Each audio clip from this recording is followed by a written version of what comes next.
Como é que foi, cara, no Flamengo? Pô, eu me lembro demais incrível, da tua dupla com o Adriano, Pô, cara. foi incrível. 2010, assim, foi incrível pra mim, né? Eu realizar esse sonho, né, de infância, né? Eu sempre tive ali o Romário como inspiração, é o meu ídolo. Pra mim, um dos melhores atacantes do mundo que eu vi jogar. E aí vi o Romário e falei, caraca, meu irmão, quero um dia tá ali vestindo a camisa do Flamengo e tal. Em 2010 eu tenho essa oportunidade. E aí faço dupla com o Adriano. E aí a gente forma ali o Império do Amor, né? Porra. Que foi sensacional. Faltou a gente ter ganho assim, juntos no Flamengo. Ganhamos na seleção, mas não ganhamos no Flamengo. E, cara, primeiramente uma excelente pessoa, cara sensacional. E eu tive o prazer de fazer uma dupla com esse cara e desfrutamos bastante ali daquele momento ali no Flamengo em 2010. Os números são impressionantes, né? Foram 18 jogos juntos e 27 gols, pô. Que é isso? 15 do Adriano e 12 gols teus, pô. São bastante gols, né? Assim, é um cara sensacional dentro de campo, uma força física incrível. Queria muito que ele estivesse jogando ainda pra gente reeditar essa dupla. Pô. Mas, enfim, agora acho que só em pelada de fim de ano.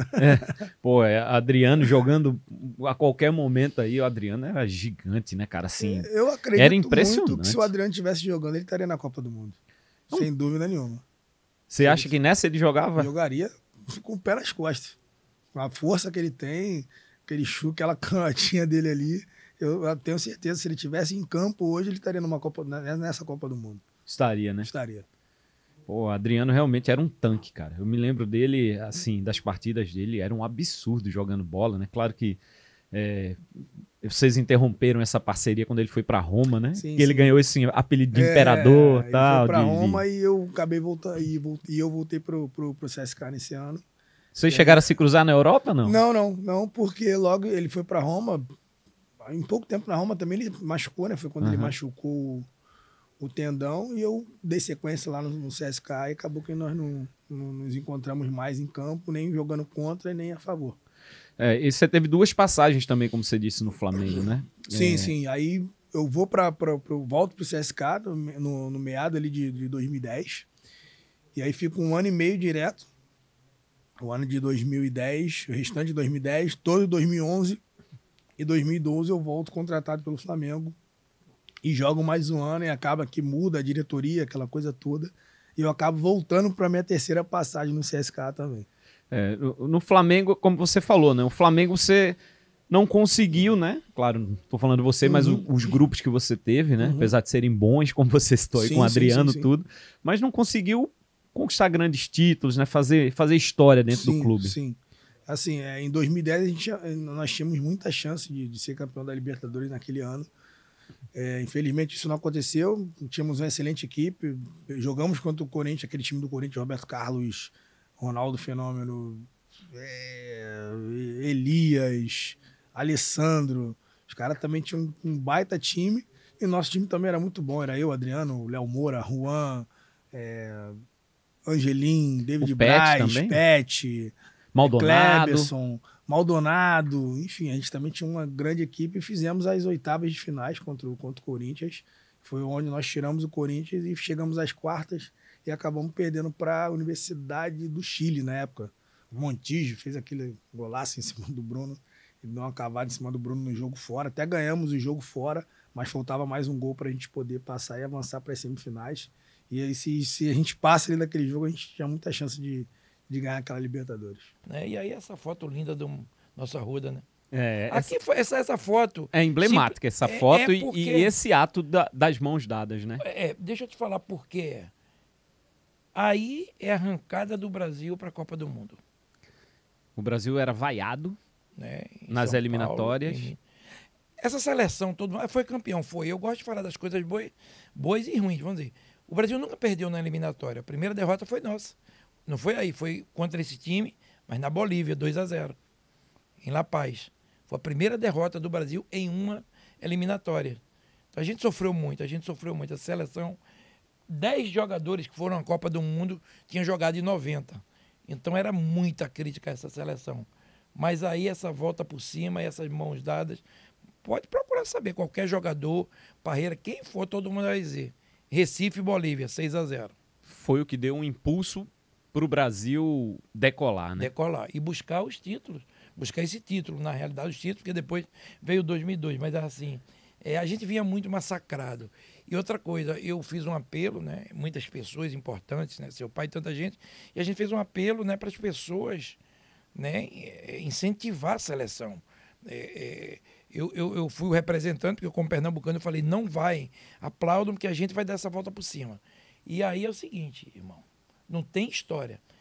A gente chegou, não sei, 8, 10, 9, 7, eu não sei o horário, não me lembro, eu acho que era tarde da noite. Tinha 3, 4, 5 mil pessoas esperando a gente no aeroporto. Parreira me viu dentro do ônibus, me abraçou e falou, fera, isso é espetacular. Eu falei, professor, tu não viu nada aqui. É assim mesmo, o pernambucano, recifense, o nordestino, ele gosta da seleção. Então, aquilo ali em Recife, no Arruda, o estádio onde eu joguei, e essas mãos dadas que você está vendo ali, isso aí, ó, é porque não tem aqui, mas assim, ela vem de 83, um tri-supercampeonato, Santa Cruz Náutico Esporte. A gente, a princípio, tinha uma equipe mais fraca, a imprensa falava que a equipe mais fraca dos três era o Santa Cruz, e era, porque para você ter uma ideia, Rodrigo, eram 3 turnos. Era uma primeira fase e uma segunda fase, acabava um turno. Primeira fase, segunda fase, acabava um turno. Primeira fase, segunda fase, acabava o terceiro. A gente perdeu o primeiro turno, perdeu o segundo turno e perdemos a primeira fase do terceiro. Aí a gente foi ganhar uma fase do terceiro. Decidiu o turno. Decidiu o turno, ganhamos do Sport, se não me engano, lá o Sport levou o jogo porque estava interditado lá para Caruaru. Deu de 1-0 gol de Enágio, e esse time embalou e foi campeão. E eu me recordo, tinha ainda 19 anos, né, 20 anos quase, 20 anos, e quando a gente vai entrar em campo, Carlos Alberto, vamos entrar de mãos dadas, e aquilo marcou. 83, Quem falou isso? Carlos Alberto Silva. O técnico. Falou, né, vamos entrar de mãos dadas, e a gente entrou de mãos dadas, eu com 20 anos. 10 anos depois, veio aquilo na minha cabeça no mesmo estádio, com a Arruda. Mas você não tinha decidido antes não, isso? Surgiu na hora lá? Na hora. Na hora. Aquilo veio na minha cabeça em 83, o garoto, né? O estádio veio abaixo, a gente foi campeão, né? Ganhou do Náutico. Né? Em 93 eu estava no aquecimento, antes do aquecimento. Rapaz, eu me lembrei de negócio. Fui no Parreira, falei, professor, tem uma situação para falar. Eu falei para ele, né? Pô, aconteceu isso, a gente estava mal e, pô, eu queria entrar de mãos dadas. Ele falou, porra, aqui é a tua casa, fala com os mais experiente, eu falei com o Raí, chamei Raí Ricardo Branco, né? Ricardo Gomes, falei, velho, aconteceu essa situação, a gente tá precisando de um carinho. E vocês viram que o torcedor foi fada com a gente. E digo mais, Rodrigo, o torcedor foi assim. Eu vou chegar nessa parte, mas eu vou contar um dia. A gente chega de meia-noite, 1h, não sei, 10 horas, lotado, e no outro dia a gente, no estádio, a gente vai fazer reconhecer. Né? Normalmente, o Arruda, reconhecer. Pô, não queriam deixar, porque a FIFA não deixava a torcida entrar nos treinamentos. E eu falei para a Parreira, não faz isso. Os caras não tiveram 3 horas, 2, 3, não sei, 1h da manhã, e a gente tem que liberar, mas não pode da FIFA. Eu falei para ele, aí eu fui firme, eu falei, abre. Manda a FIFA para aquele lugar tudo, a gente tem que abrir, pô, a gente precisa do apoio da torcida. E abriu. E o torcedor invadiu, tinha muita gente lá de fora, Rodrigo. Não dava para segurar, 5 mil pessoas, muita aí. Abriu, aí eles começaram a gritar o nome de todos os jogadores e gritaram o nome de Parreira e Zagallo. E eu me recordo que os dois chegou para mim e disse, fera, é incrível isso aqui. Isso aqui é incrível. Por quê? Porque eles tinham sido vaiados em São Paulo, Rio.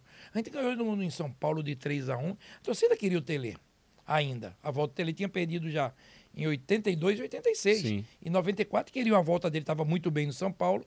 Né? E a turma queria a volta do Tele. E tome vaia, porra, eu me recordo de São Paulo, muita bandeira. Se tu pegar aquele jogo, as bandeiras... Jogando no campo, né? No campo, foi uma vergonha assim. Eu falei, caramba, parece que a gente tá jogando fora. Aí fomos para Minas, Tele de Minas, todo mundo vaiando. Eu falei, caramba. Então aqui foi tudo diferente, né? E a gente consegue dar a nossa arrancada com esse time nesse jogo, a união do grupo, a força de mostrar. A gente precisa de vocês. Essas mãos dadas é para trazer vocês também para a gente e mostrar que essa seleção, vocês podem confiar que a gente vai dar o máximo para trazer esse título. Então, arrancar de aí, no mesmo estádio, vê que incrível, 10 anos depois, 83, 93, uma eliminatória. E eu tive essa ideia, Deus iluminou e falou, não. Né? Eu vi com aquela ideia e Ricardo Gomes, não, fera, aqui é tua casa, vamos com tudo. Aí quando a gente entra assim, essa foto é sensacional. E não cabia mais ninguém, né? E eu quero agradecer não só o povo, porque, Rodrigo, aqui não tem só pernambucano. Não. Tem nego de Natal, da Paraíba, tem de canto, tudo, todo o Nordeste, do Brasil inteiro, mas assim, o Nordeste inteiro veio ver essa seleção. Queria que tudo isso mudasse. Então abraçou esse jogo como uma decisão. E foi tão uma decisão, Rodrigo, que a gente ganha esse jogo, a gente ganha depois do Uruguai, 2-0, mas a gente vai fazer um amistoso, que a gente precisava fazer um amistoso para sair. Onde é o agradecimento? Em Recife. O último jogo foi Brasil e Argentina. 2-0 pra gente, 2 gols de Bebeto. Que legal, né? Então, são as histórias e os encontros do futebol, né? Exatamente. Esses encontros que marcam você e me marcou na minha terra. Não tem jeito. Não tem jeito. Isso aí, eu me recordo quando a gente foi campeão do mundo, Gilmar Rinaldi falava, gente, nós fomos marcados como se marca um gado, né? Você marca assim, ninguém tira isso da gente. Nós somos tetracampeões do mundo. Para sempre. Para sempre, não tem jeito. Eu brinco muito, Rodrigo, quando eu falo assim, que o mundo tem 8 bilhões de habitantes, né?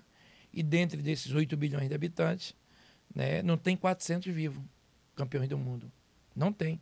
400 vivos não tem. Para você ter uma ideia, o Brasil, que tem pentacampeão, tinha 96, 98, acho que o Brasil tem vivos 66. Né? Porque teve 58, Sim. 62, então muita gente morreu. Então não tem vivo 66 jogadores, ou tem 66. Então, desde 66, o mundo não tem 400 jogadores vivos. De 8 bilhões, é muita coisa. Sabe o que eu quero dizer? Não é problema de achar que é mais cara. Não é nada disso, não.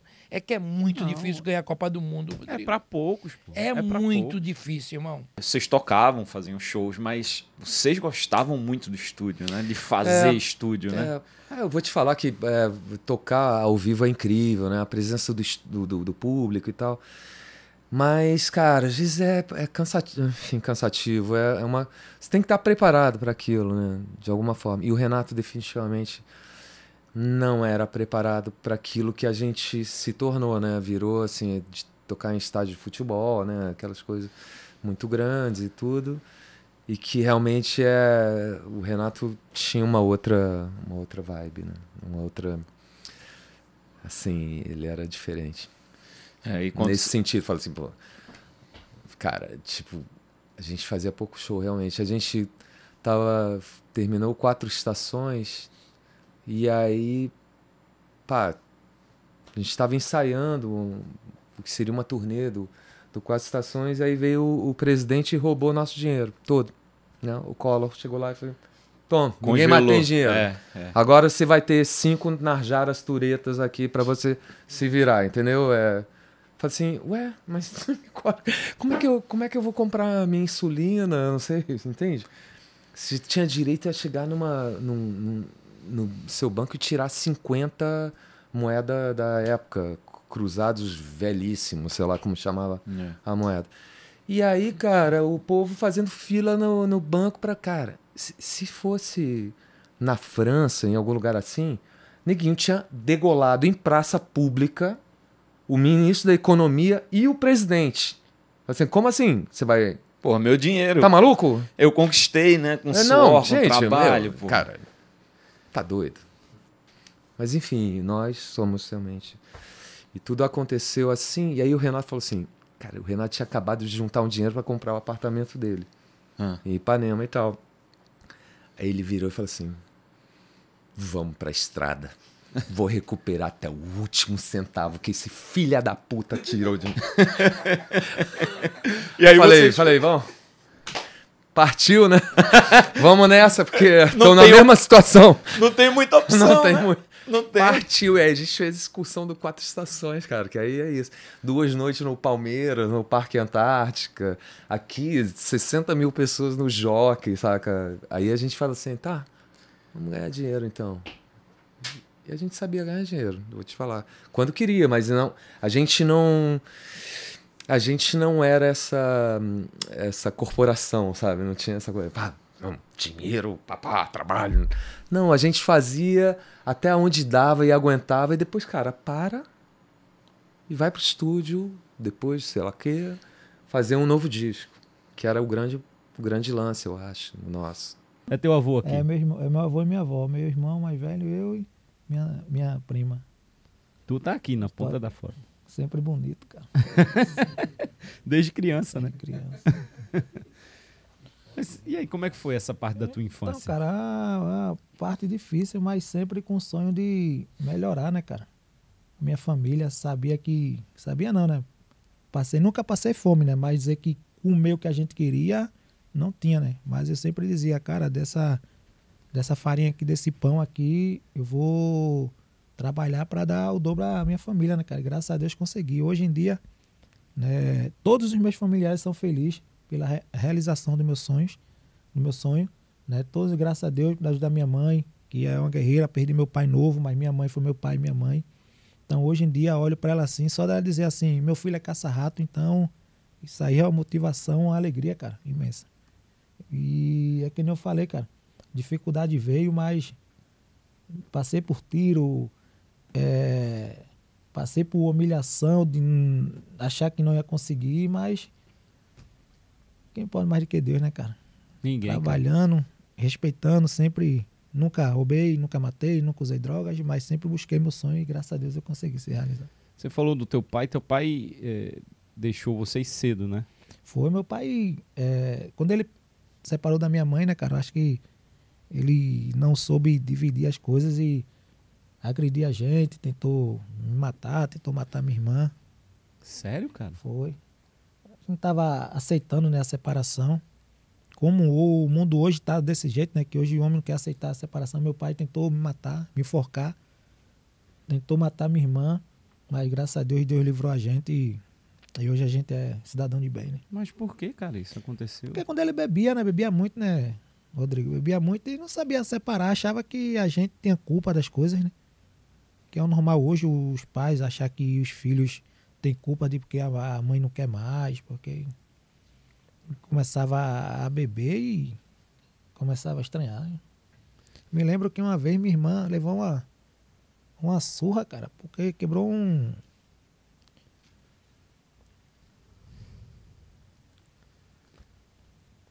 uma aguinha aí, velho. Difícil de lembrar essas coisas, né?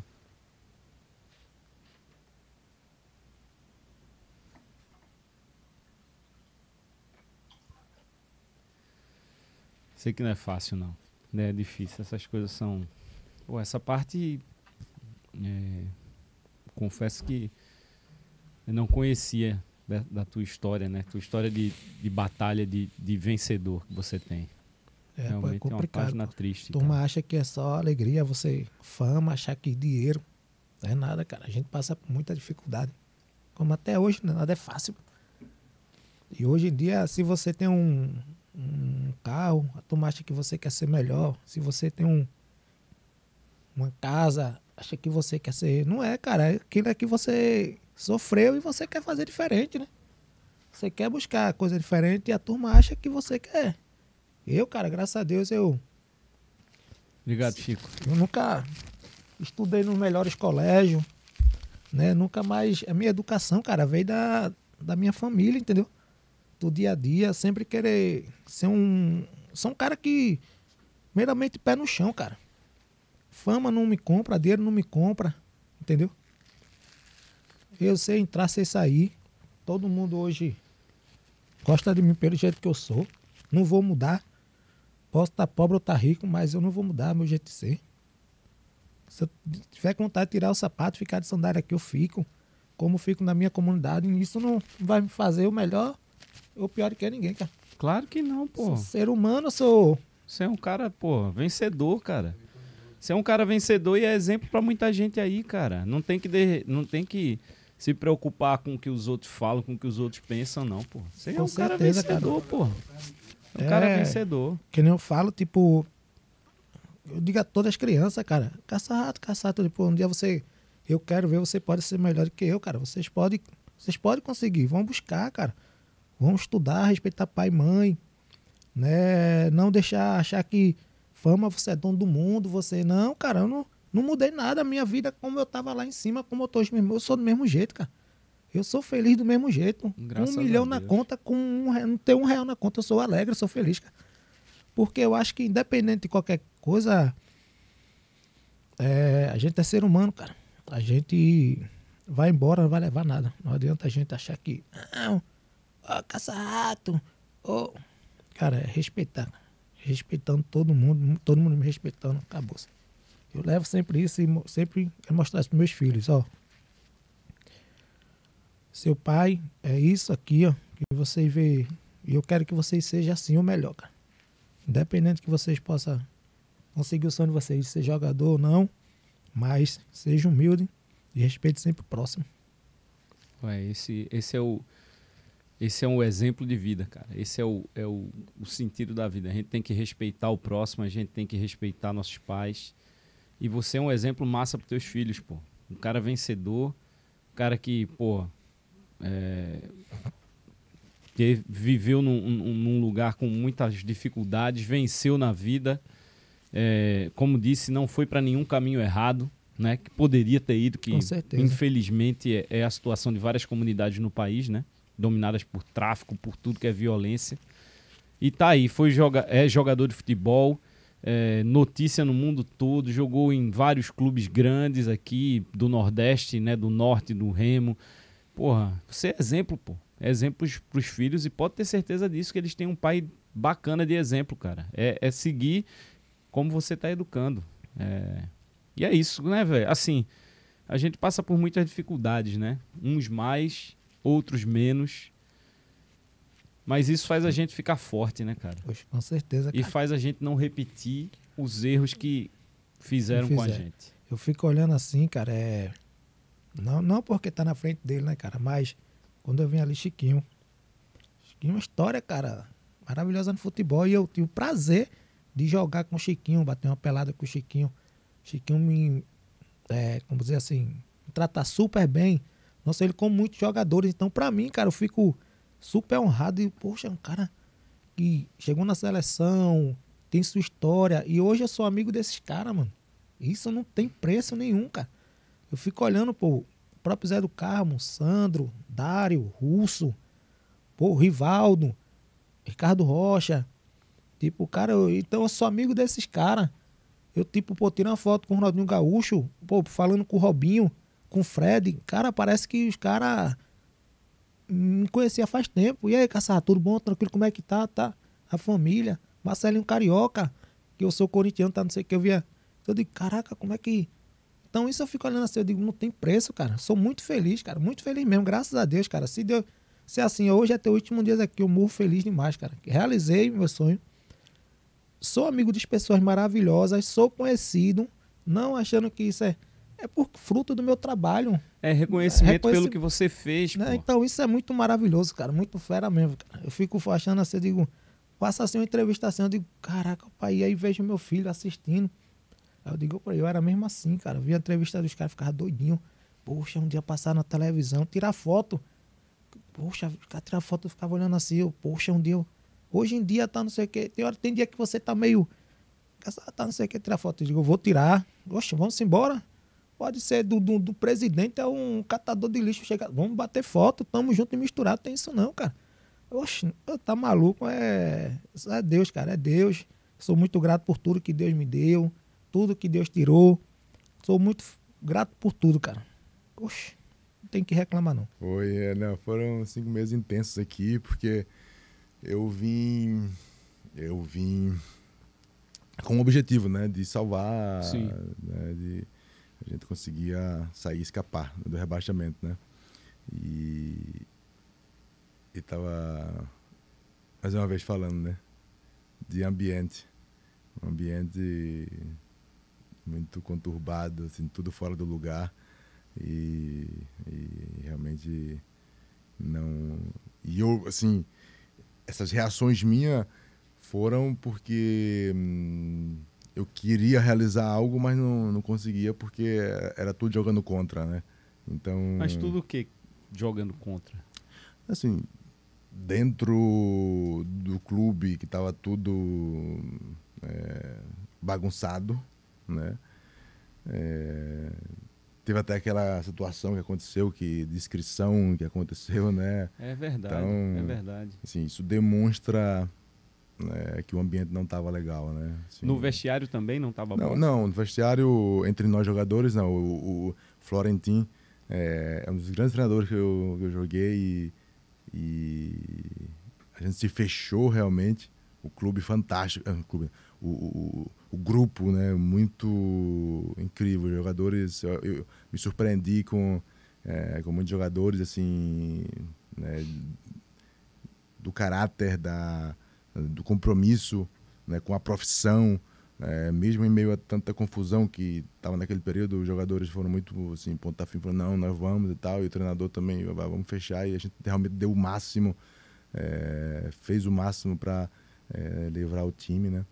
E aí depois vinha os árbitros, que era uma coisa que eu assim, nunca, são duas coisas que eu nunca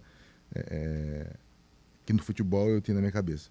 Quando dá entrevista, eu não quero repetir o óbvio, não quero falar as mesmas coisas, não falo de árbitro, assim como não ligo pro governo, né? No sentido assim, que a minha vida faço eu. Árbitro, você não pode se colocar a culpa no árbitro, fazer não sei o quê, mas realmente foi difícil.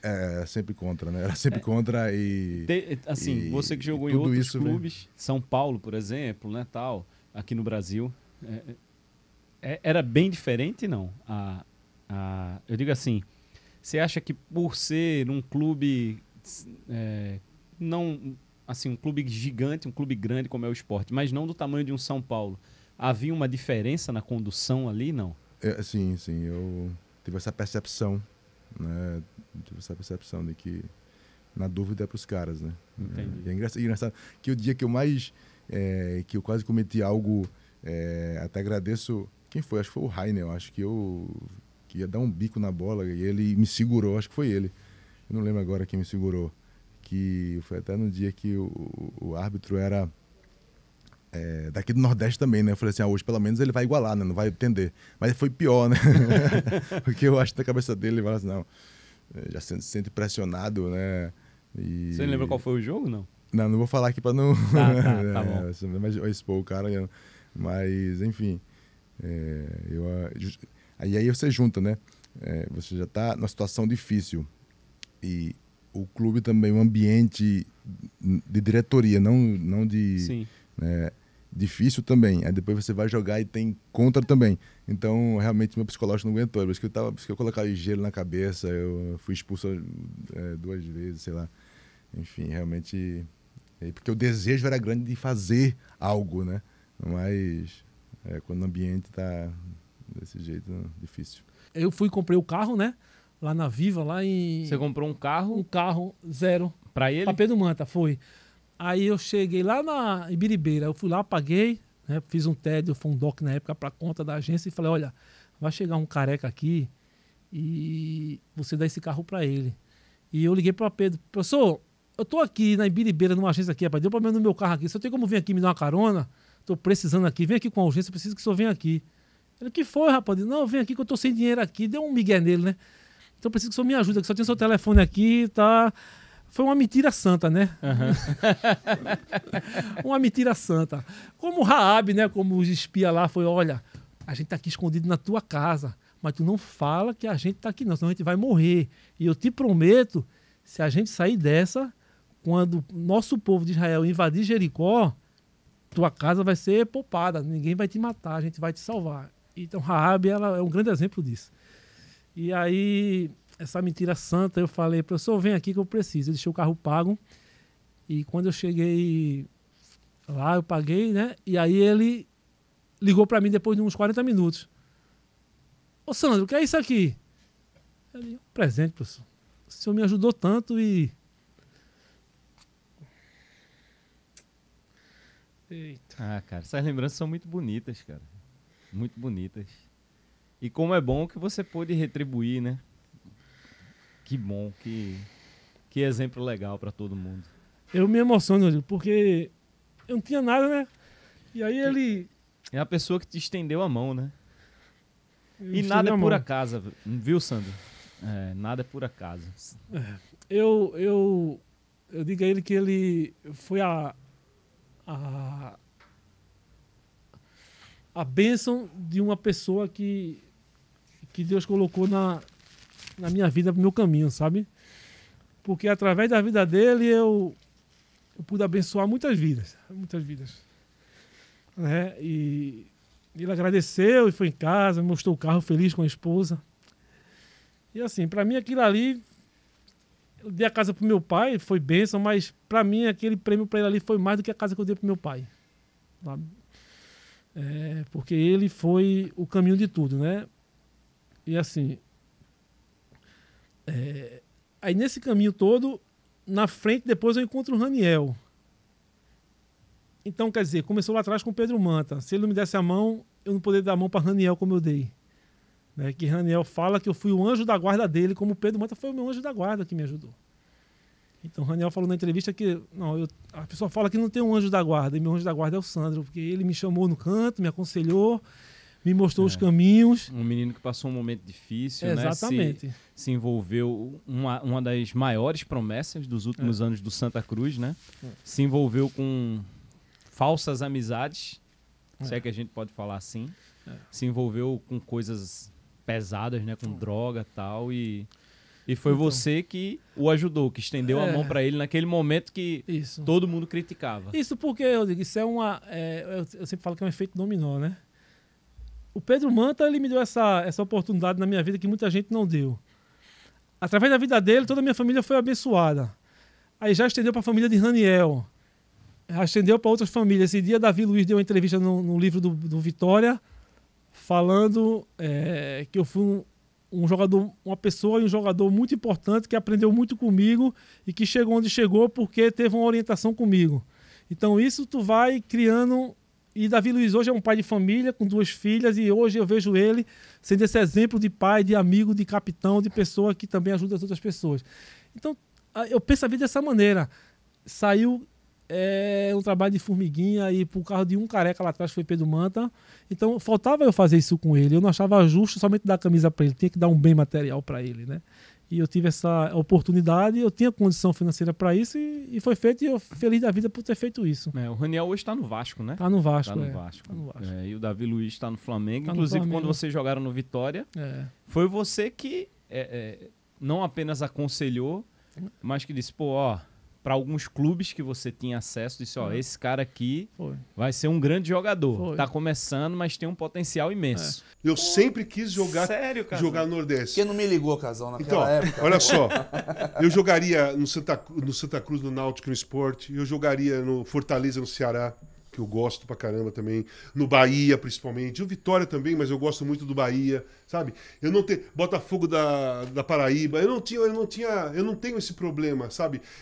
Eu acho assim, cara, eu jogava por amor. Se eu tô a fim de jogar em qualquer lugar, não importa se eu tô jogando no Campeonato da Paraíba, no Campeonato Paulista, no Campeonato Carioca, não importa. Eu gostava de jogar futebol. Eu gostaria muito de ter jogado lá, nos 3, eu vou te explicar. Eu tenho um carinho muito grande pelo Náutico.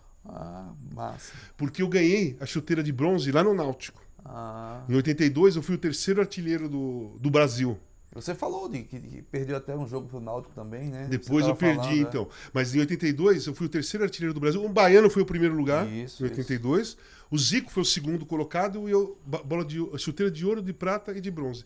E a festa foi no Náutico porque o Baiano ganhou a chuteira de ouro. E a festa foi lá no Náutico. E eu tinha um amigo muito, muito próximo, um amigo, o Cláudio Marques, foi um quarto zagueiro, jogou no Náutico. Ele tinha jogado ele era do Curitiba, eu era fã do Cláudio Marques. E eu jogava no Juvenil. Depois nós pegamos amizade, principalmente nesse dia. Então eu tenho um carinho pelo Náutico, assim, por eu ter tido um momento importante na minha carreira, no início, eu tinha 19 anos, ter ganho a chuteira de bronze lá. Mas é claro que eu me identifico bastante com a torcida do esporte.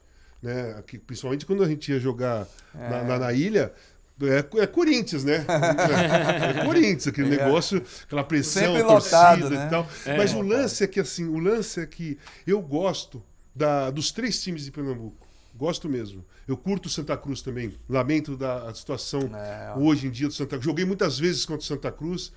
E eu sempre achei os times de Pernambuco bons, cara. Eu sempre achei que os times eram fortes. Eram mais difíceis de jogar contra os times de Pernambuco. lá ou aqui, mas principalmente lá, era muito mais difícil do que os outros que a gente enfrentava. Sempre, primeiro na minha época, a geração dos anos 80, os times eram bons, cara. Sim. O esporte já era bom. O Náutico era fortíssimo. O Santa Cruz também. Cruz, na época de Ricardo, né? Ricardo Rocha começou lá. Sim, exatamente. Ricardo Rocha, Zé do Carmo, exatamente, era esse time. Então eu sempre gostei, sempre quis jogar lá em Pernambuco mesmo, de preferência, assim. Se eu fosse escolher times para jogar no Nordeste, eu ia escolher os 3 de Pernambuco ou Bahia. Porque na minha cabeça eram os 4 mais fortes. Aquele time que, tudo bem, eu não vou estar no Corinthians e no Flamengo, mas eu vou estar em time que vai, vai jogar, que vai disputar campeonato, né? Que vai para cima. Naquela época, o Vitória, por exemplo, ele não jogava. Ele não era uma grande equipe ainda. Né? Não tinha voltado. Ele se transformou a partir da década de 90. Exatamente. Né? A partir da exatamente. Veio Alex Alves, Paulo Isidoro, né, que veio para a final com o Palmeiras. Exatamente. Aí foi que... Tinha o Edilson, o Vampeta, o Dida no gol.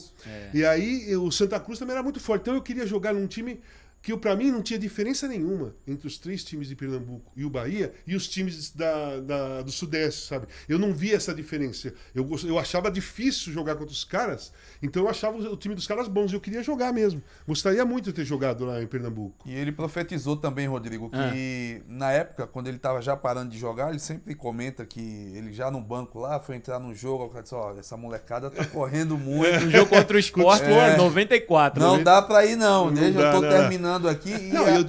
Depois desse jogo em 94, acho que foi 3-0. Isso, 3-0. 3-0, né? Eu indiquei o Juninho, o Juninho, o Chiquinho e Leonardo pro Corinthians. Eu indiquei os 3 pro Corinthians. Por isso que eu falei que ele profetizou. O Leonardo jogou no Corinthians. Jogou no Corinthians e no Palmeiras. Exatamente. Juninho foi pro Vasco, com o Leonardo logo, e depois eu fui pro Vasco, Botafogo, também. Enfim. Ele, de certa forma, profetizou e profetizou bem, porque Juninho se tornou... Não foi profetizar, vocês jogavam pra caramba. Eu acho que... Aí o caminho de cada um, você sabe que futebol depende de uma sorte, um momento, tá no dia certo, no lugar certo, no jogo certo, muda todo o cenário da carreira da gente, principalmente quando a gente está começando, né? Depois que você atinge um patamar já respeitável, não depende se você jogou mal, jogou bem, se você fez o gol ou não fez o gol. As pessoas olham para você, sabem do seu histórico, te dão crédito. Mas quando você está começando, você precisa estar no momento certo, no dia certo, né? Aí a trajetória, né, de cada um depende desses momentos. Mas eu não vejo... Eu achava o Chiquinho, o Juninho e o Leonardo. Assim, cara, top. Jogadores top, acima da média. E ele foi comentarista antes de ser, né, Rodrigo? Porque ele já estava em final de carreira, ele vislumbrou e visualizou e... Juninho se tornou essa lenda mundial que era, né? Un sábado llegamos de Bolivia a Paraguay. Segunda fui con mi esposa, queríamos viajar a Estados Unidos y estábamos en una agencia de viajes. Mas não comprou a passagem, né? No. Ainda bem que não comprou. Y bueno, en ese lapso que estaba en la agencia de viaje, me liga Regis y me dice, Gustavo, preciso tu currículum, tu hoja de vida, preciso, para enviar a un club. Ah, bueno, envío el currículum. No sabía qué club, no pregunté. Y ahí estaba negociando los pasajes muy caros, un poco más barato, estaba negociando ahí. Y entonces le digo al señor, quiero viajar... cuarta-feira quiero viajar. Y mi esposa me dice, sí, vamos cuarta-feira. Bueno, vamos. Y algo me decía interiormente que tengo que trocar. Entonces dije, vamos a trocar. Por favor, quinta-feira vamos a trocar. ¿Qué horario tengo vuelo quinta-feira? Y tal horario, a la tarde. Bueno, perfecto. Bueno,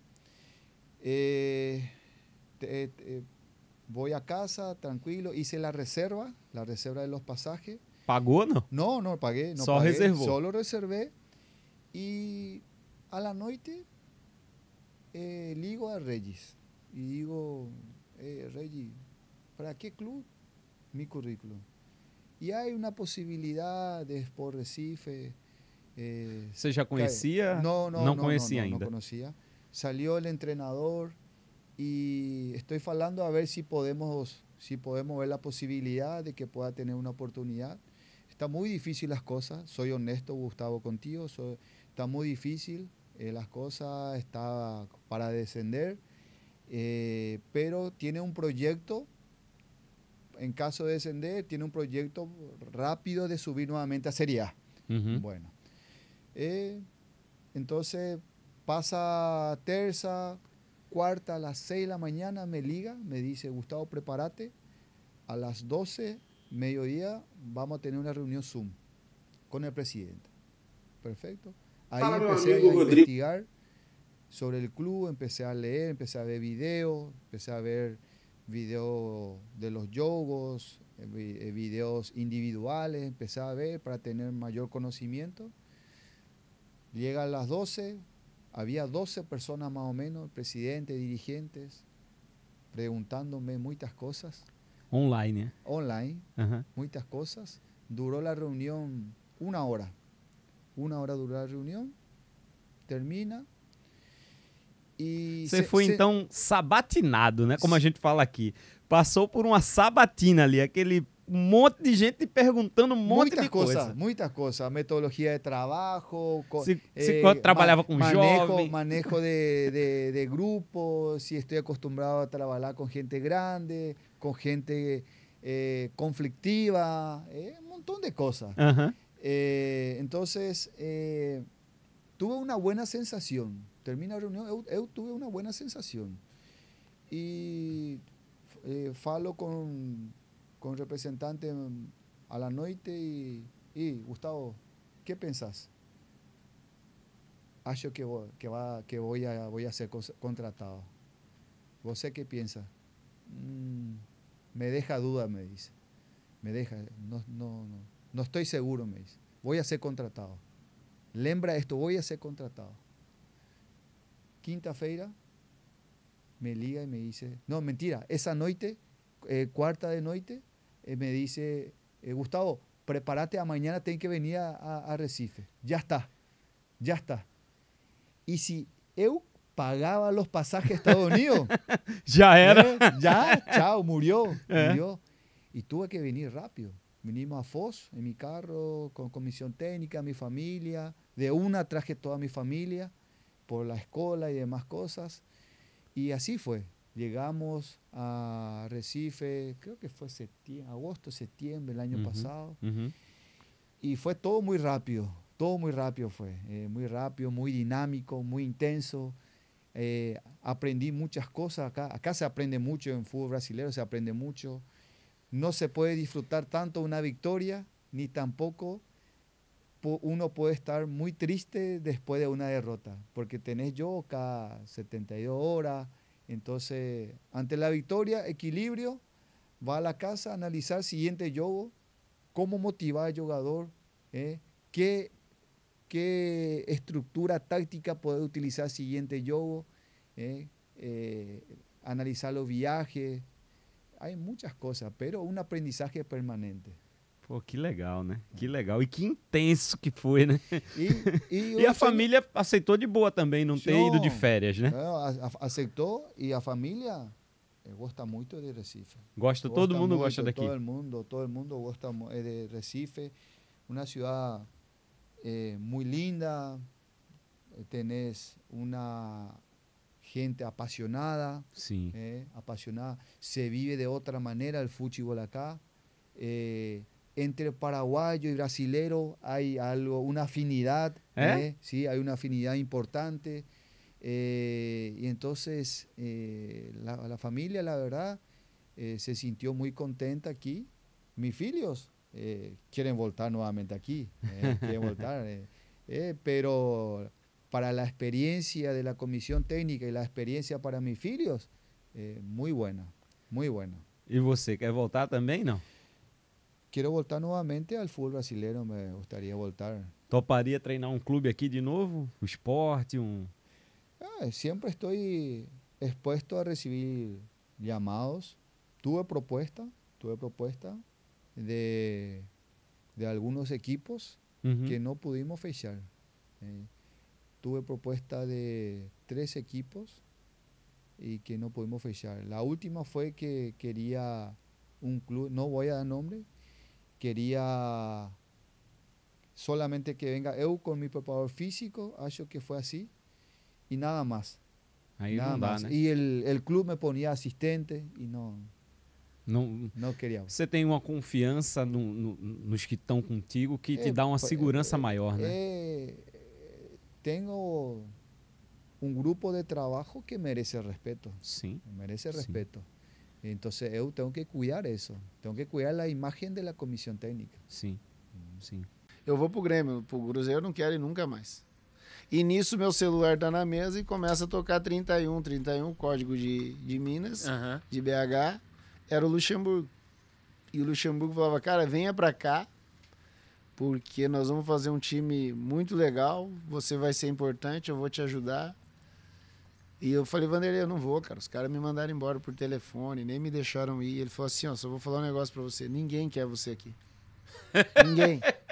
Os Perrelas são os diretores, outros diretores, ninguém quer você aqui. O único cara que te quer aqui sou eu e a comissão. E eu, vou pro Grêmio, não vou pro Grêmio. Aí minha mulher tem uma participação importante que ela fala assim, você acredita no que esse cara tá falando? Eu falei, acredito. Ela então pega as tuas coisas e vai jogar no Cruzeiro, porque se você acredita no teu treinador, é ele que vai trabalhar contigo no dia a dia, vai embora pro Cruzeiro. Então a participação do Vanderlei é fundamental. Sem ele eu não teria ido. Eu vou sair pedindo para ele contar a história que quando ele chega no Cruzeiro nessa volta. É parecida com essa lá do Parma. Vou falar para ele contar essa história que é bacana. Tá, deixa essa já. É bacana, irmão. Obrigado. Vou te ver, cara. Show. Valeu. Muito massa, vai. A história é a seguinte, eu vou... Porque quando eu comento e fico na dúvida de ir pro Grêmio, é porque... Eu tenho referências no Rio Grande do Sul, em Porto Alegre, que são familiares da minha esposa. E ela falava, Alex, você não vai jogar com a minha família. Nós não vamos viver com a minha família. O importante é o que você vai fazer dentro do campo. O Tite é legal, é um bom treinador, mas você não tem referência dele. Você nunca trabalhou com o cara. Se você acredita no Vanderlei, vamos para Minas. Aí fomos para Minas, e eu lembro que no avião, pegamos um avião aqui em São Paulo, estamos indo para BH, os dois com o olho cheio de lágrimas, cara triste, assim, a aeromoça perguntava o que estava acontecendo. A gente, não, tudo vai ficar bem, vai se resolver. Aí chegamos lá no aeroporto da Pampulha, entramos no carro do motorista do clube, que era um cara que eu conhecia, que já tinha trabalhado lá atrás comigo. Ele pega o telefone e liga pro Beneci, que era o supervisor do clube. Fala, Beneci, tô aqui já com o Alex. Leva ele pra onde? Leva pra Toca da Raposa. Ah, sim. Vamos ver se ele joga agora, né? Para de roubar a gente, para de enganar a gente. Já tomou esse recado na chegada, né? E aí, eu vou pra Toca da Raposa, esse mesmo motorista pega minha mulher, leva pro hotel, deixa ela no hotel, e na volta, quando eu chego no hotel, a minha mulher tinha visto todos os programas de televisão da hora do almoço até a tarde, programas locais. Todos, sem exceção. Fez um compilado. E quando eu chego, ela pega um papel e me entrega. Fulano, TV Bandeirantes, falou tal coisa. Tá aqui. Fulano, TV do SBT, falou tal coisa. Tá aqui. Nome por nome, o que o cara tinha dito. Pesquisa na televisão, 90% não queria minha contratação. Aí ela pega e me deu e falou, tem uma chance. Ou você prova para si mesmo que esses caras estão errados, ou você pega e manda esse bando de filha da puta empurrar isso aqui, sabe Deus aonde. Falei, beleza, e vamos tocar o trabalho. E aí eu fiz um brasileiro razoável com o time. Nós ficamos em 9º, ficamos ali 15 minutos classificados, até o Romário fazer um gol em Campinas e nos eliminar com o Fluminense. E nisso entra o ano seguinte, que é uma outra discussão, né? Meu contrato acabava em dezembro. Eu queria continuar. Só que o contrato que eu tinha com o Cruzeiro era um contrato que os meninos dos juniores tinham com o Cruzeiro. Eu brinco sempre com o Augusto Recife, com o Wendel, com o pessoal. Falei, eu fiz um ano de 2003 ganhando menos do que vocês. Os Perrelas viram para mim, você quer seguir? Beleza, você pode seguir, é o mesmo contrato. Não vamos mudar nada. E o contrato era ruim. Pro nível de jogador que eu era, pro nível de conquista que eu tinha, era um contrato ruim. Mas tinha o teu lado de querer Nisso mostrar. entra o Vanderlei de novo. O Vanderlei, Alex, quer dinheiro, você tem tempo para ganhar dinheiro. você precisa recuperar a confiança, você precisa treinar de novo, você precisa fazer uma boa pré-temporada, você precisa ter um ano normal. Faz 1 ano e meio que você não tem um ano normal. Então é hora de você estar esperto, tá com raiva deles, fica com raiva deles, se utiliza dessa raiva a teu favor, mas não é hora de você ganhar dinheiro. Então eu aceitei o contrato, e aí era engraçado porque todo jogador que vinha ganhava mais que eu. E eu era o craque do time, o artilheiro, o camisa 10, o capitão, o que tinha que comprar todas as broncas, mas financeiramente falando, eu era o menor contrato daquele time. Só que eu comprei a briga com o Vanderlei e foi embora e fizemos o ano espetacular de 2013 que nós fizemos. Aquele ano é inesquecível, né? O Tríplice Coroa e... você foi o melhor jogador do campeonato, melhor meia do campeonato, melhor jogador sul-americano, artilheiro... que mais? Tudo. Individualmente falando, foi o melhor ano, né? As coisas aconteciam de um jeito absurdo, né? Mas assim, é aquela coisa que tudo meio que se cruzou, tudo que meio que se equilibrou, porque, por exemplo, se você olhar, foi o melhor ano do Leandro, foi o melhor ano do Gomes, foi o melhor ano do Maurinho, foi o melhor ano do Maldonado, foi o melhor ano do Aristizábal no Brasil, foi o melhor ano do Cris. O meu ano foi espetacular, mas o ano dos outros jogadores também foram espetaculares. Então, assim, a coisa meio que se juntou e tal. Pouquíssimos jogadores caíram de nível, e caía de nível, o Vanderlei substituía, colocava outro. Tivemos problemas, é óbvio que tivemos problemas, mas era tudo resolvido de maneira rápida, sem muito alarde, muito tranquilo, e, foi embora. O ano que... É aquela coisa que a gente brincava no final do ano, já quando a gente já tinha sido campeão. Nós somos campeões com 3 semanas de antecedência. A gente brincava, quem viu, viu. Isso aqui não acontece mais. É muito difícil de... tem times que você pega, o número 10 está bem, o número 8 está mais ou menos. O número 9 está bem, o número 7 está mais ou menos. Aquele ano, não. Todo mundo Aquele ano, bem. O pior que estava bem. Aí tinha ótimo, tinha excelente, tinha maravilhoso, mas os caras jogando muita bola em todas as posições. O Vanderlei... E aí você vê depois, porque... Falar daquele Cruzeiro hoje é tranquilo. Todo mundo fala, o Maico jogou Copa do Mundo, o Luizão jogou Copa do Mundo, o Gomes jogou Copa do Mundo, o Cris jogou Copa do Mundo, o Maldonado jogou Copa do Mundo, beleza. Realmente jogaram em excelente nível. Mas naquele momento eram todos início de carreira. Eram todos meninos que estavam surgindo pro futebol. E jogaram um absurdo, realmente tivemos um ano espetacular.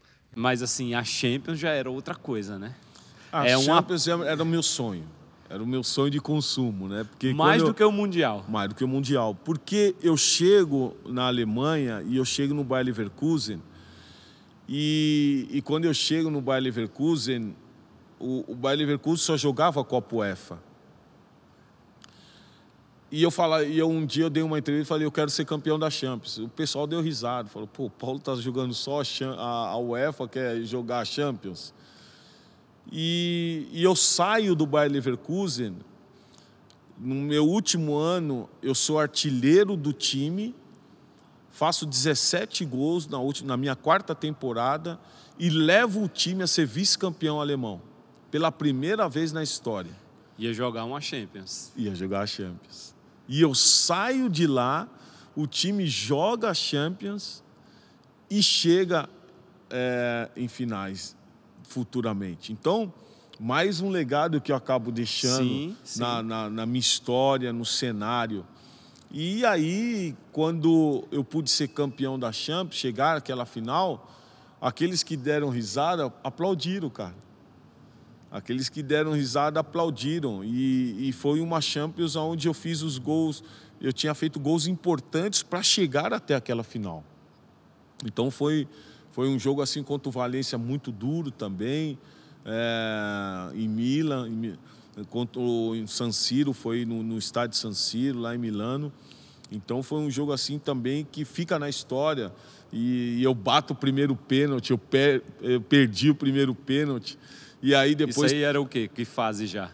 Foi no final, né? Porque nós fomos para os pênaltis, nós ganhamos nos pênaltis. E eu fui o primeiro a bater o pênalti. E aí eu perdi o pênalti, aí você fica orando pro Olivacan pegar os pênaltis. Aí você fica orando pro Olivacan pegar os pênaltis.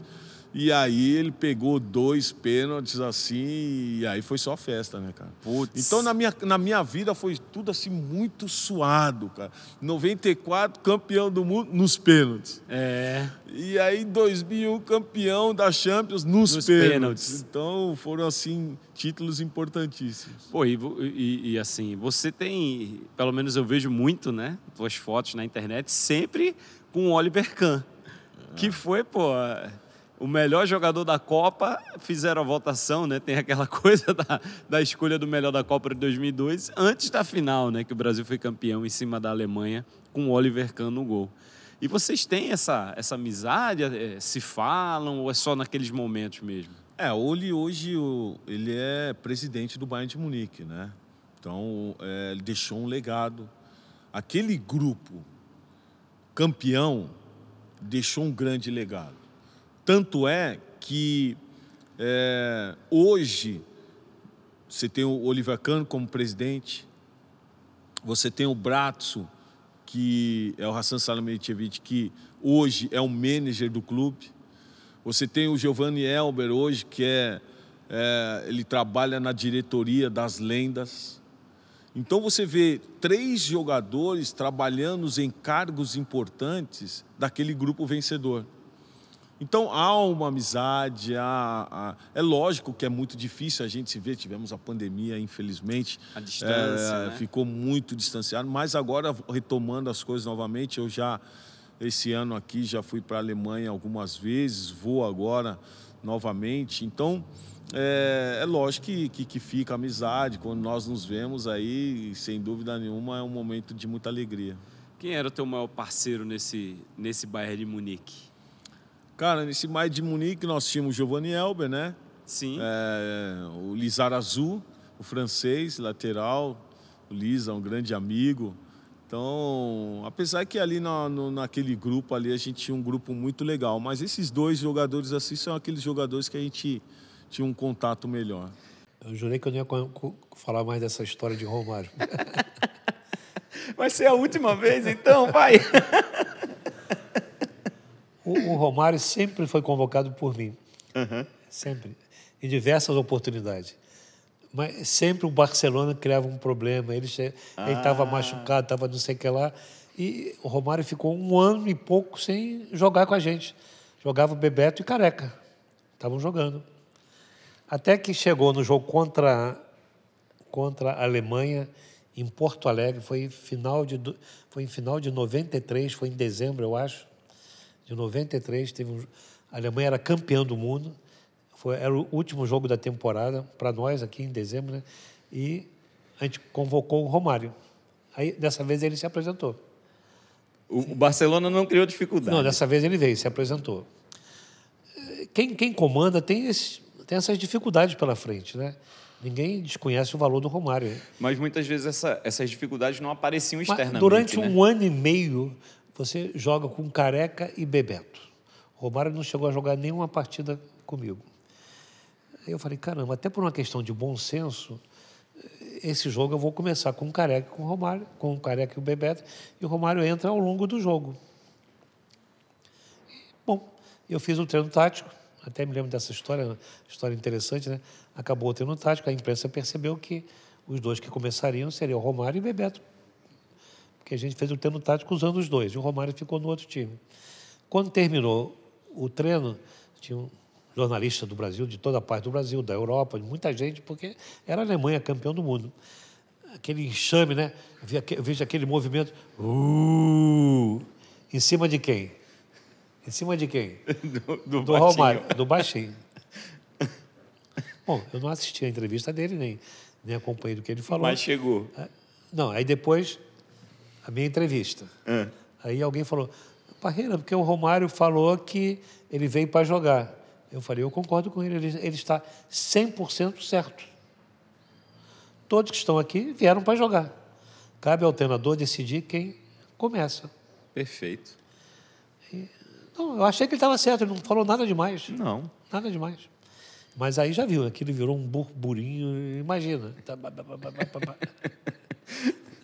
E a gente nunca teve nenhum problema. Aí ele ficou, acabou entrando no segundo tempo, não me lembro em que momento, nós ganhamos o jogo de 3-1 da equipe da Alemanha, que era campeã do mundo, e depois, por aquele burburinho que ficou muito pesado, a gente acabou não convocando o Romário nos primeiros jogos da eliminatória. E sempre me perguntavam, aí vale a experiência. Romário está fora? Eu falei, não. Ele volta na hora certa. Toda entrevista, Romário está fora? Não. Está fora? Era a pergunta certa já. Ele volta na hora certa. Estou em Angra, na minha casa de Angra, volto para o Rio de Janeiro durante a eliminatória, aí ligo o rádio, domingo de tarde. Eita! Aí a notícia, Bolívia ganha não sei de quem e acaba de se classificar para a Copa. Então, das 2 vagas, a Bolívia já tinha conseguido uma.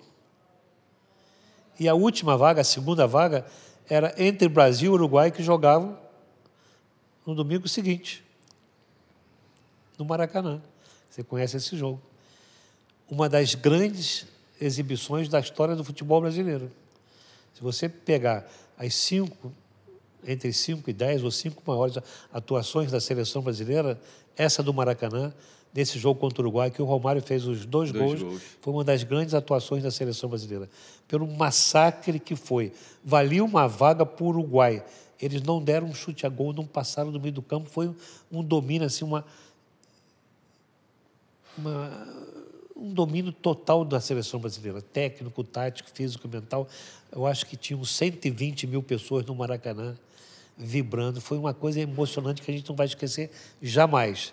Quando nós saímos da concentração, que foi no Hotel Intercontinental, ali em São Conrado, e a gente vendo pela televisão, a televisão mostrando o helicóptero, né? Quando nós passamos pela Tijuca, o povo todo na janela, com as bandeiras, a rua tomada, aquela Conde Bonfim, o ônibus tinha que parar, não conseguiu, os torcedores na rua, o Maracanã lotado, aquilo foi uma injeção de ânimo.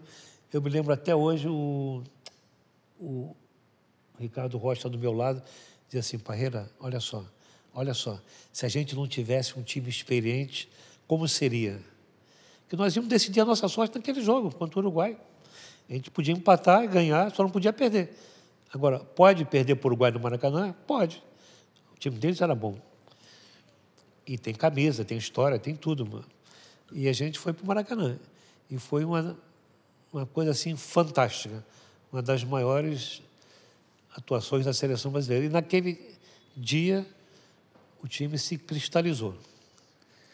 Aí acabou o jogo, a imprensa, Parreira, como é que vai ser a Copa? Eu falei, se jogar o que jogou hoje, o Brasil é candidato. Se jogar o que jogou hoje, é candidato. E nós demos sorte que até a Copa a gente pôde manter o mesmo time, a mesma maneira de jogar. Fizemos só 2 amistosos antes da Copa, porque as datas eram muito complicadas, mas mantivemos o mesmo time. Ninguém se machucou, jogou o mesmo time. Só quem saiu foi o Raí e acabou entrando o Mazinho, que também não alterou em nada. E você falou aí de uma peça que eu acho que foi muito importante, não? Pois não? Acabei esquecendo de falar do Baixinho. Uhum. O Baixinho não tinha sido convocado ainda. Aí eu pego o rádio, Copa, né? Pego o rádio, ligo, voltando de Angra, a Bolívia acaba de se classificar. Aí eu falei, PQP. O jogo agora virou guerra. E vim 2 horas de viagem. Pensando. O que é que eu vou fazer? E o Romário jogando bem pra caramba lá no Barcelona, fazendo gol pra cacete. Aí eu falei, vou trazer o Romário. Pronto. Foi negócio de alguém, não, vou trazer o Romário. Cheguei em casa, liguei para o Américo Faria. Américo, providencia passagem do Romário. Ele está sendo convocado. E o Américo depois falou com o Ricardo Teixeira. Então, ele chegou na segunda-feira ou na terça, e a gente já treinou a semana toda. Ele fez o coletivo e nós jogamos contra o Uruguai no domingo. Quer dizer, já tinha saído a convocação? Não. E depois veio o Romário, não? Se lembra desse... Não. A seleção estava convocada permanentemente. Sim, para as eliminatórias. Não tinha convocação, a gente agregou o Romário. Sim, agregou o Romário, certo. Fala de outro jogador aqui. Ele veio, entrou e o resto é história. Ele fez uma partida excepcional. Foi demais naquele jogo. Aquele segundo gol, aquele do goleiro, que ele sai do goleiro. Ele logo no primeiro lance ele dá um balãozinho no cara por cima, dá entre as pernas, ele já desmoralizou os caras, ele entrou com uma confiança assim impressionante. E foi ótimo, veja bem, as coisas aconteceram na hora certa. Ele foi para a Copa, foi importantíssimo, acabou sendo, acho que tenho certeza que ele foi o melhor jogador da Copa, foi indicado pela FIFA, né? Esse prêmio não era Puskás, mas ele foi o melhor jogador da Copa, fez 5 ou 6 gols para o Brasil, gols importantes, decisivos, então... E fez uma parceria muito boa com o Bebeto também, né? Funcionou, né? Aqueles dois para jogarem tem que ser 2 jogadores de grande nível técnico, de inteligência, para se complementar. E o Bebeto foi um companheiro ideal para ele. Os dois se complementavam de uma maneira extraordinária. Como Pelé e Tostão, tem que ser nesse nível. Assim, eles dois eram realmente 2 excepcionais jogadores, 2 grandes atacantes da história do futebol brasileiro. Como é que foi estar nessa seleção? Como é que foi conquistar esse tetra? Como é que foi esse percurso até chegar lá? Foi um desafio enorme, né? Foi muitos obstáculos, muitas dificuldades, muitas críticas, muito sofrimento, mas um grupo que se fortaleceu e se uniu muito na diversidade aí. A gente pode destacar essa união do grupo, cada profissional, cada atleta trabalhando para o companheiro do lado. Esses são valores que um time não ganha uma Copa do Mundo por acaso, né? É uma competição muito difícil, não é só você ser melhor tecnicamente. Nós tivemos seleções tecnicamente muito boas, né? 82, para citar um exemplo, 2006, aquela seleção maravilhosa. E você não consegue conquistar porque é muito difícil mesmo você ganhar uma Copa. Então, esses valores dessa seleção de 94, de companheirismo, de disciplina, sem vaidade, sem salto alto, todo mundo de mãos dadas, com objetivo único, é um valor incrível, né? Eu pego muito esse valor que a gente precisa trazer isso para a sociedade brasileira, né? Da gente ser mais solidário, da gente trabalhar pelo país, né? Eu vejo, às vezes, o Brasil, assim como sociedade, me dá a impressão que nós somos muito individualistas, né? Cada um acorda de manhã, vou fazer o que é bom para mim, né? Num ambiente de futebol, de time, você tem que fazer o que é bom para o seu time, senão não tem sucesso, não tem conquista, né? A seleção não seria campeã do mundo se o Bebeto não trabalhasse pelo time, Tafarel, enfim, Jorginho, enfim, todos os que estavam ali. Então, é se ajudar, é trabalhar pelo companheiro do lado. Eu acho que esses valores que esse grupo traz, a gente se relaciona até hoje, a gente tem essa amizade. Nos grupos de WhatsApp aí, acorda de manhã o Mazinho, que está na Espanha, lá em Barcelona, já postou no grupo, bom dia meus amigos, enfim, a gente mantém esse bom relacionamento até hoje. Então é uma alegria ter feito parte de um grupo tão maduro, tão consciente aí do papel do jogador na sociedade também. O Bebeto falava assim, a gente era tão unido que até o Romário treinava, até o Romário acordava cedo para treinar, quer dizer, até ele entendeu aquilo ali. Vocês puxaram tudo, né? Era uma vibração muito grande, né?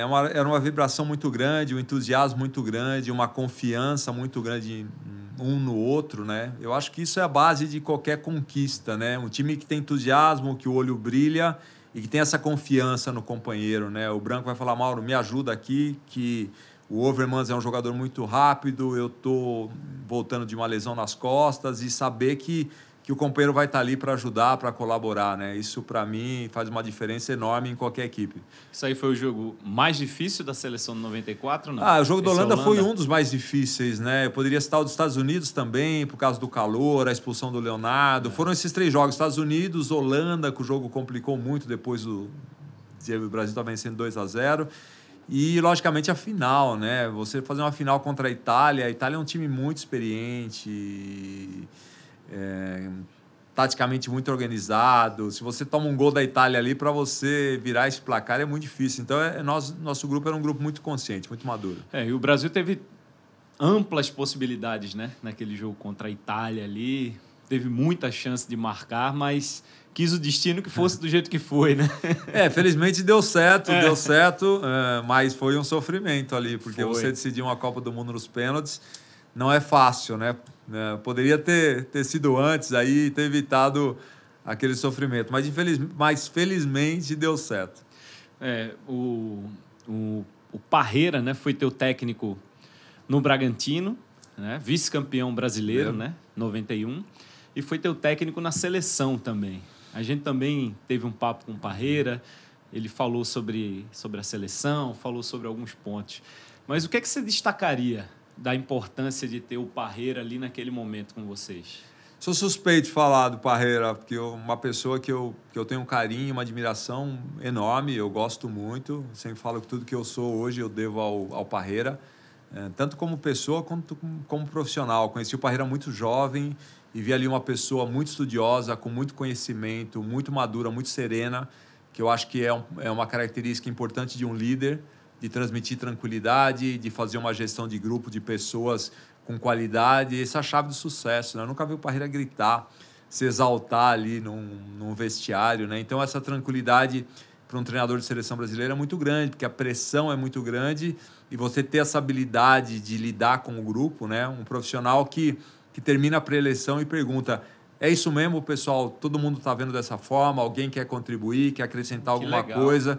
Então, está aberto ali a discussão, a contribuição do grupo, né? Então, isso eu acho incrível, né? Então, os profissionais com esse perfil aí do Parreira normalmente fazem muito sucesso. Está vendo o Ancelotti no Madrid, a outro profissional construiu uma carreira de sucesso ali na final da Liga dos Campeões. Eu acho que estava ali, eu não lembro se era o Marcelo e o Toni Kroos do lado do Ancelotti, conversando, dando ideias. É fantástico. Eu acho que, para mim, essa gestão de grupo, esse relacionamento do treinador é mais importante do que o conhecimento tático e técnico, tá? Para mim, uma pessoa com esse perfil tem mais chance de ter sucesso num grupo do que um cara que é muito bom taticamente, tecnicamente, mas tem dificuldade de relacionamento. 85 e 86 foram anos muito difíceis, né, para você. Especialmente por aquela fatídica entrada do Márcio Nunes do Bangu. Você tem alguma mágoa dele disso? A Copa do Mundo com certeza seria diferente se não tivesse acontecido isso. Também acho, lógico. A minha carreira toda, né? A carreira a partir daquilo ali foi outra. Eu sofro até hoje por causa disso, porque naquela época não se fazia. Eu sabia que tinha que fazer a cirurgia, mas se eu fizesse eu não iria à Copa. Eu estava até brincando com o Moser, que me fez fazer uma visita aqui, que nós estávamos lá no México e o Moser machucou o joelho e foi para os Estados Unidos para operar. E eu queria ir com ele, pedi ao médico para ir com ele. Não, tenta aí e tal, vamos fazer um trabalho de reforço muscular, pode ser que dê. E eu tentei até o final de tudo, mas não consegui reunir nem a confiança do Tele para me botar de início nas partidas, né? Que era uma coisa normal, que eu estava habituado. E acabou dando aquele problema de você entrar no meio do jogo, não é a mesma coisa. Aí ter perdido o pênalti, hoje todo mundo, quando quer criticar, só fala na perda do pênalti. Então, eu acho que teve um peso muito... Foi a única vez que eu desobedeci meu coração. Que meu coração não queria que eu fosse. Eu pedia ao Nabi Abichedi, ao Neilo, ao Tele em São Paulo, que eu lembro que a gente fez um amistoso contra o Chile, contra a Iugoslávia, lá no Arruda, que eu fiz 3 gols. Esse jogo é inesquecível. Inclusive, aquele lá foi o último gol que eu fiz na minha carreira com a seleção. Foi aquele lá. Gol contra a Iugoslávia. Contra a Iugoslávia. E aí, nós jogamos 3 dias depois contra o Chile, eu tive uma torção no joelho. E aí, quando nós voltamos para São Paulo, eu pedi a eles para não ir para a Copa do Mundo. Espera, tá de cabeça quente e tal. E aí sabia que tinha que fazer, tinha rompido o ligamento cruzado, sabia que tinha que fazer uma cirurgia grande, né, longa, e infelizmente acabei indo, e era uma cirurgia que não existia ainda, como é hoje, de você pegar um tendão patelar ou semitendinoso para botar um ligamento novo. Sim. Então, um médico americano, ele criou uma cirurgia extra-articular. Você cortava de um lado, do outro, enfiava uns cabos de aço lá e segurava. E eu tinha que fazer um trabalho muscular forte. Então, isso eu fiz depois da Copa. Mas antes, por mais exercício que eu fazia, cada vez que eu apoiava o pé no chão, eu corria risco de torcer, entendeu? Entendi. Então, Zico, aí você teve que fazer todo esse tratamento, esse reforço depois da Copa. Mas olha, lá na Copa, cara, jogo aqui, lá no México, era meio-dia. Calor danado. Afe Maria. Eu tinha que acordar 6 horas da manhã, no dia do jogo também, que eu fazia isso todo dia. Acordava 6 horas da manhã com o Moraci, aí tomava meu café, 8 horas eu ia para academia.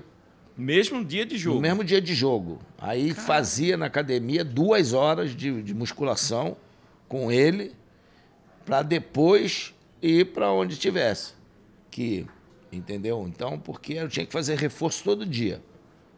Caramba! Não foi fácil, não. Só quem estava lá presente viu o que foi feito para eu poder estar em tal dia. O Júnior estava comigo no quarto e eu tinha que sair na ponta do pé, coitado. Dias que ele teve que acordar nesse horário também, então foi terrível, foi muito desgastante. Foi muito duro para você. A tensão muito grande e tal, sabendo da posição, mas tudo bem, se Deus quiser assim, a gente vai fazer o quê? Vamos embora. E sobre o Márcio Nunes? Ele durante Cara, muito tempo... o seguinte, uma vez teve uma jornalista aqui, a Marlúcia, porque ele quer ir lá, quer falar com você, quer te pedir desculpa. Eu achei estranho, né? Mas tudo bem, ele foi na Gávea. Ele foi lá levar um CD para eu arrumar um negócio como se fosse empresário de jogador. Eu não pedi desculpa nada. Eu acho o seguinte, eu não estou aqui para perdoar ninguém, quem perdoa é Deus, não sou eu. O que eu acho é que o cara até hoje não assumiu que ele entrou de maldade. Se ele chega e falou, eu errei, acabou, fim não de te pediu papo. Desculpa em nenhum Não momento? Não pedi em nenhum momento, assim, tal, não tem nenhum... Cara, a gente sabe que foi pau mandado. É o tal negócio, quando você dá uma instrução para um jogador teu, tem que parar de qualquer jeito, você tem que explicar bem. Para uns, segurar, para outros fazer uma falta e tal, para alguns acha que é para quebrar. E foi o que ele fez, pô. E quantos jogadores, em 1.100 e cacetada de jogos que eu joguei na minha vida, qual o jogador que eu machuquei? Qual a dividida que eu fui em cima que eu fui para machucar alguém? Não, eu me lembro muito do lance, porque você estava saindo, inclusive, de uma falta. De uma falta, o cara me deu um soco no Jair. Eu recebi uma pancada no tornozelo do Israel, rodei, driblei o Jair, ele me bateu, deu um soco, eu rodei, a bola adiantou. Quando eu fui na bola, eu levantei o pé para poder segurar a bola. Ele veio com as duas aqui assim, ó. E pegou nos dois, né? Não, mas o problema é o seguinte, aqui a marca, rasgou minha caneleira, cara. Eu fiquei com a marca das travas dele, para tu ver como é que foi a entrada. Violenta a minha demais. sorte, né, é que essa perna estava no alto. E o joelho aqui estava embaixo, aqui mais para trás. Uhum. Aí, quando ele bateu atrás, que eu estava com essa perna esticada, torceu, tanto é que eles viram sangue aqui. Aí eu falei, doutor, o joelho rompeu, o joelho foi embora. Falei um palavrão daqueles, né? Uhum. Aí ele falou, mas porque o joelho é que estava preso, a perna esquerda estava presa no chão. Então ele pegou no embalo, ele pegou assim e essa daqui levou e o joelho rodou ali, né? Cara, que absurdo, né? Então não dá para chegar e o cara dizer que foi na bola, pô. A única coisa que ele não teve foi na bola. Eu já vi, inclusive... E a bola é grande, hein? Eu já vi, inclusive, entrevistas recuperadas desse momento, né, do Márcio Nunes falando, dizendo justamente isso, mas é um absurdo, né? É um absurdo. Fui na bola. Bem, foi na bola. Então tá. E aí, pô... Se fosse uma bola de tênis, né? Aí compreensível. Aí, pô, comprometeu a carreira nesse sentido, né? Eu tive, depois que eu operei, tive que me adaptar de novo. eu não podia mais saltar, não podia apoiar na perna esquerda. Sempre sentia dor? Não é que eu sentia dor, mas é que corria o risco de uma torção. Entendi. Entendeu? O peso do corpo, se você... Eu apoiei sempre, para saltar, eu apoiei sempre na perna esquerda. Eu era baixinho, mas fazia uns gols de cabeça, né? Não eram poucos, não. Então eu não podia mais, eu não podia comemorar gol. Tanto é que o médico que fez a cirurgia, ele falou para mim, olha, eu suturei o menisco, mas isso vai demorar no máximo 1 ano. Você toma cuidado. Aí no jogo contra o Santa Cruz, de 87, quando eu fiz aquele 3º gol de falta, o Zé Carlos, goleiro, nossa... Aquele gol ali é o que mais passa, né? Passou o gol do Zico, passa aquele gol de falta do Santa Cruz. O Zé Carlos, goleiro, sempre pedia, pô, vê se quando fizer um gol aí, tu vem comemorar comigo e tal. Aí eu falei, pode deixar que quando tiver uma oportunidade eu vou. Aí eu fiz aquele gol, estava acabando, e foi o 3º gol, eu saí correndo e fui lá abraçar ele. Pulei em cima dele. Quando ele me largou, eu bati com o pé no chão. E o ponto rebentou naquele dia. Caramba. Eu acordei, lógico que depois daquele jogo eu tomei uns goró, comemorar, pô, 3 gols, fazer, voltando com aquele... Aí ele... no dia seguinte eu acordei com o joelho inchado, dor, eu falei, que porra é essa? Aí como foi? Aí eu peguei o jogo e tudo, vendo, pô, se eu tinha feito alguma coisa, aí foi naquela hora. Naquele momento da comemoração. Tanto é que eu joguei os 2 jogos contra o Atlético, os 2 jogos contra o Internacional, eu saía no segundo tempo, porque o meu joelho começava a inchar e eu não conseguia mais fazer o movimento. Então eu saía e acabou o jogo da final contra o Internacional, no dia seguinte, 8 horas da manhã, eu estava operando o joelho lá em Belo Horizonte. Caramba. Entendeu? Quanto tempo que Exatamente. Depois ainda operei mais 2...